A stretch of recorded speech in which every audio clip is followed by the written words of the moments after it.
Hi all welcome to footy arena. Lionel മെസ്സിയുടെ മകനായ Thiago Messi നിലവിൽ ഇന്റർ മയാമിയുടെ അക്കാദമി ടീമിന് വേണ്ടിയാണ് കളിച്ചുകൊണ്ടിരിക്കുന്നത്. അവിടെ മികച്ച പ്രകടനം നടത്താൻ തിയാഗോ മെസ്സിക്ക് കഴിയുന്നുണ്ട്.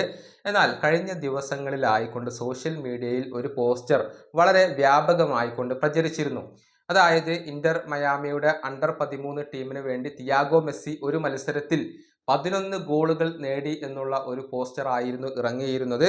അതായത് അണ്ടർ 13 MLS കപ്പിൽ ഇന്റർ മയാമിയും അറ്റ്ലാന്റ യുണൈറ്റഡും തമ്മിൽ ഏറ്റുമുട്ടി. ആ മത്സരത്തിൽ എതിരില്ലാത്ത 12 ഗോളുകൾക്കാണ് ഇന്റർ മയാമിയുടെ ടീം വിജയിച്ചിട്ടുള്ളത്. അതിൽ 11 ഗോളുകളും നേടിയത് തിയാഗോ മെസ്സിയാണ് എന്ന് അവകാശപ്പെട്ടുകൊണ്ടുള്ള ഒരു പോസ്റ്റർ ആയിരുന്നു ഇത്. ഫാബ്രിസിയോ റൊമാനോ ഉൾപ്പെടെയുള്ളവർ അത് ഷെയർ ചെയ്യുകയും ചെയ്തിരുന്നു. ഫാബ്രിസിയോയുടെ ആ ഒരു ഫേസ്ബുക്കിലൊക്കെ നമുക്കത് കാണാൻ കഴിഞ്ഞിരുന്നു. എന്നാൽ അതിലെ സത്യാവസ്ഥ എന്താണ് എന്നുള്ളത് മയാമി ഹെറാൾഡിന്റെ പ്രമുഖ മാധ്യമ പ്രവർത്തകയായ കൗഫ്മാൻ ഇപ്പോൾ റിപ്പോർട്ട് ചെയ്തിട്ടുണ്ട്.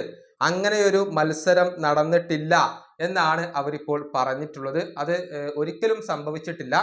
ഏതോ ഒരു ആരാധകൻ സ്വയം അടിച്ചിറക്കിയ ഒരു പോസ്റ്ററാണ് അതാണ് ഇപ്പോൾ ഫുട്ബോൾ ലോകത്ത് വലിയ രൂപത്തിൽ പ്രചരിച്ചിട്ടുള്ളത്. അതായത് ആ പോസ്റ്റർ വ്യാജമാണ്, അതിൽ യാതൊരുവിധ സത്യങ്ങളും ഇല്ല എന്നാണ് മയാമി ഹെറാൾഡിന്റെ മാധ്യമ പ്രവർത്തക ഇപ്പോൾ റിപ്പോർട്ട് ചെയ്തിട്ടുള്ളത്. ഏതായാലും ഫുട്ബോൾ ലോകത്ത് ഇത് വലിയ രൂപത്തിൽ പ്രചരിക്കപ്പെട്ടു കഴിഞ്ഞു എന്നുള്ളത് ഒരു സത്യമാണ്. പക്ഷെ അങ്ങനെ ഒരു മത്സരം നടന്നിട്ടില്ല എന്നുള്ളതാണ് വസ്തുത.